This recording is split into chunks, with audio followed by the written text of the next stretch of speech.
students, I am your teacher Lu. Are you alright? So it's fine. Bom, gente, hoje vamos com mais uma interpretação de texto. Hoje o texto estará no computador, será mais fácil de ler, tudo bem? Interpretação de texto, eu gosto muito de trabalhar isso. Por quê? Porque isso vai com você para sempre, não é? Você vai sempre ver um texto na escola. Se você quiser traduzir uma música, se você quiser entender uma música, né? Porque interpretar não é traduzir, interpretar é entender uma música. Quando você for fazer uma prova do Enem, quando você for fazer um concurso público, sempre terá textos para você interpretar, tudo bem? Então eu quero começar aqui com vocês a interpretação de texto, porque tem muito aluno que acha muito difícil, que fala que não consegue, que não sabe nada de inglês. Ele vê o tamanho do texto e vai lá e faz unidunité lá nas letras, e eu fico nervosa, que eu falo assim, não faça isso. Porque existe uma técnica para você não usar o dicionário, ou usar o menos possível. Por quê, gente? Quando nós temos uma prova, pensa que você tem uma prova, metade da prova é aquele monte de exercício, verbo to be, simple present, blá, blá, blá, blá. A outra metade é o texto. Aí o professor deixou você usar o dicionário. Se você ficar o tempo todo no dicionário, pesquisando palavra por palavra, você não faz nem o texto e nem o resto da prova. Esse é o negócio, você não adianta. Então, o que eu quero te mostrar aqui? Eu quero te mostrar uma técnica para você adiantar, para você fazer o texto com atenção, tá? Não é de qualquer jeito, não. Com atenção, com a técnica, mas que seja mais rápido, para dar tempo de você fazer as outras questões lá no Enem, lá no concurso público, lá na sua prova. Essa é a minha intenção, tudo bem? Então, hoje nós vamos ver uma interpretação de texto que tem vocabulário. Aqui tem um vocabulário, porque eu gosto de trazer o vocabulário para os meus alunos por causa de expressões em inglês, né? Em inglês tem muito isso. Uma palavra sozinha significa uma coisa, juntou com outra significa outra. Eu gosto de dar sempre o exemplo da palavra get. Get é o verbo conseguir, né? Sozinho. Mas se você juntar com a palavra up, ele vira get up. E get up significa levantar. Você está sentado, ó, get up. Então, é outra coisa totalmente diferente, né? E isso você não encontra no dicionário, é muito difícil. Então, aqui teremos expressões e alguns verbos conjugados, né? Alguns verbos conjugados em alguns tempos, né? Principalmente no passado, tudo bem? Então, vamos lá. Então, esse vai ter o vocabulário, né? A gente está começando, então eu vou trazer com vocabuláriozinho e tal.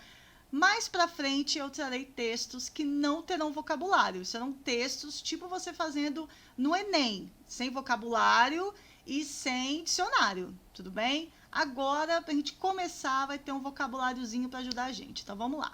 Então, esse aqui eu dei para os meus alunos, né? Responda em português de acordo com o texto abaixo. Eu peço para eles responderem em português, porque se eu peço para eles responderem em inglês, eles vão lá e copiam um parágrafo inteiro e nem sabem o que eles responderam, né? Então, eu quero que eles entendam.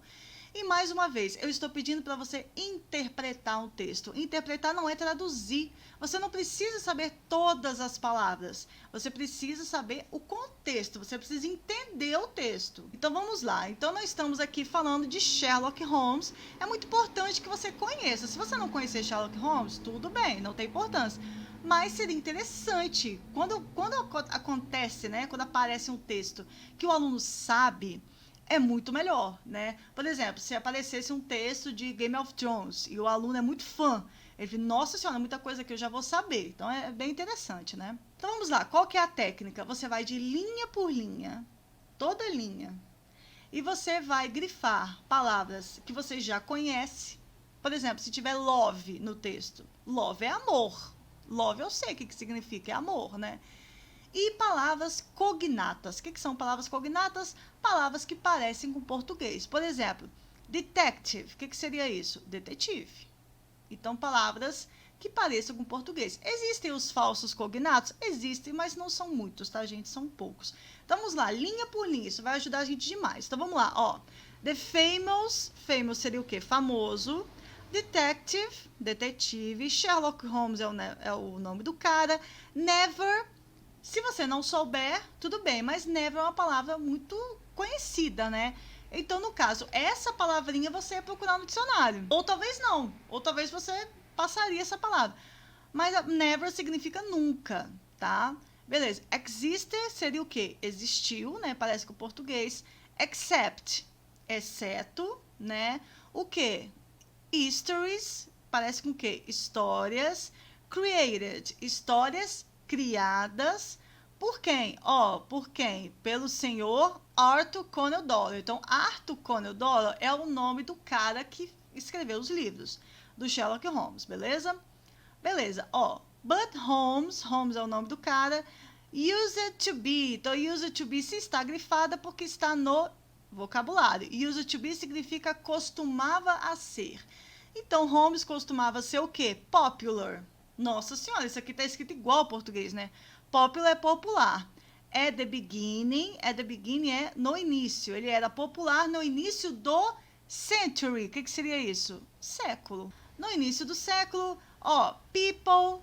People também é uma palavra muito conhecida. People é pessoas, né? People sent letters. Sent letters está grifado, então está no vocabulário. Eu esqueci de colocar no vocabulário. Desculpa. Sent letters é enviavam cartas, beleza? Enviavam cartas, telegrams. O que isso parece?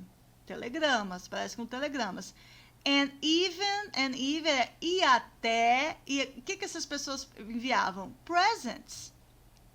Então, o que as pessoas enviavam? Cartas, telegramas e até o quê? Presentes. 221B Baker Street, London. Isso aqui é um endereço. Rua Baker, 221B, Londres. Então, é um endereço, tá?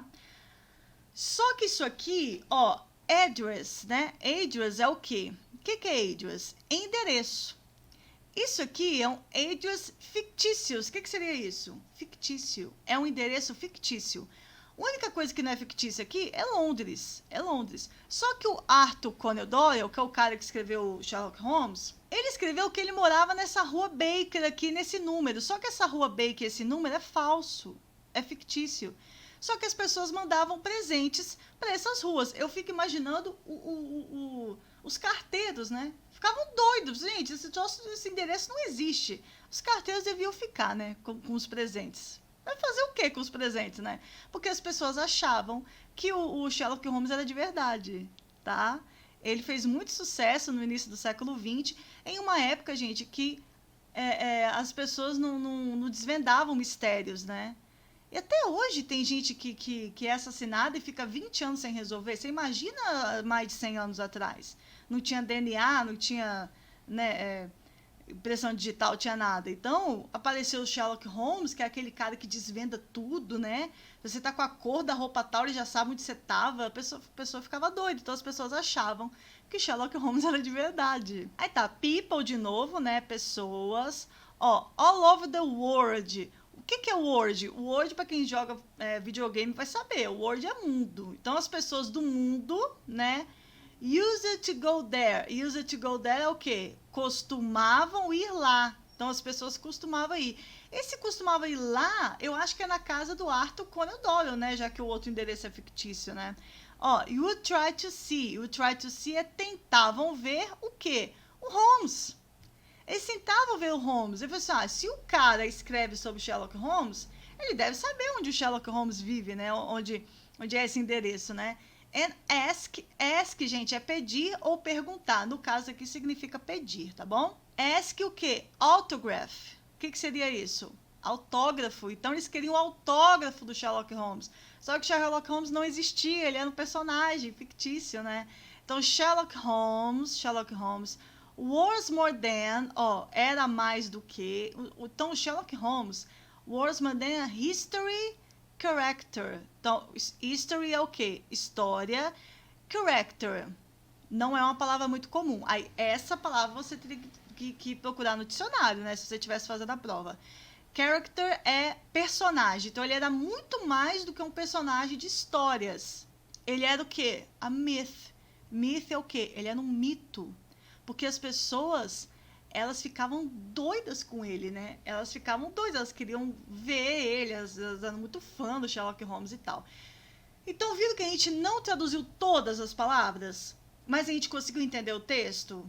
A gente viu quem escreveu o Sherlock Holmes, que ele era muito popular, que as pessoas ficavam doidas com ele, que as pessoas enviavam presentes, as pessoas queriam saber o endereço dele, ele tinha um endereço fictício e as pessoas queriam pedir autógrafo. Bom, pronto, esse é o texto. Vamos responder as perguntas? Vamos lá. Sherlock Holmes realmente existiu? Não. Ele nunca existiu or never exist, except in the histories created by Arthur Conan Doyle. Então, no caso, ele nunca existiu, exceto nas histórias do Arthur Conan Doyle. Então, ele nunca existiu. Quem foi Arthur Conan Doyle? O escritor do Sherlock Holmes, o cara que escreveu as histórias, né? E o que muitas pessoas faziam pro Sherlock Holmes? E aqui um segredinho, gente. Quando o professor pergunta um negócio desse, ele quer saber tudo. Então, se você tem uma coisinha, o que as pessoas faziam? Se tem uma coisinha no segundo parágrafo e uma coisinha lá no último parágrafo, o professor quer tudo, tá? Ele quer tudo. Então, o que as pessoas faziam? Enviavam cartas, telegramas, presentes, e faziam mais o quê? Pediam autógrafo. Esse pedir autógrafo tá lá embaixo, mas as pessoas faziam também. Então, o professor pode te dar meio certo por causa disso. Então, as pessoas não só enviavam cartas, as pessoas iam lá na casa do Arthur pedir autógrafo. Então, isso aqui também faz parte da resposta, tá bom? Vocês viram como não é um bicho de 7 cabeças interpretar texto? Não é difícil, tá? Se o professor falar assim, traduza o texto, aí sim, você tem que traduzir todas as palavras. Mas interpretar, você não precisa saber todas as palavras, você só precisa entender do texto, só precisa entender ali o contexto para você poder responder. É isso aí, gente. Eu espero muito que vocês tenham gostado. Se inscreva no canal. Assim, compartilhe nas suas redes sociais, compartilhe naquele grupo de WhatsApp, aquele grupo de estudo, o grupo da sua turma, compartilhe, ajude a gente a chegar a 1000 inscritos para a gente monetizar, para mais pessoas chegarem aqui no canal, para mais pessoas conhecerem a gente, tá bom? Muito obrigada e see you next video. Bye, bye!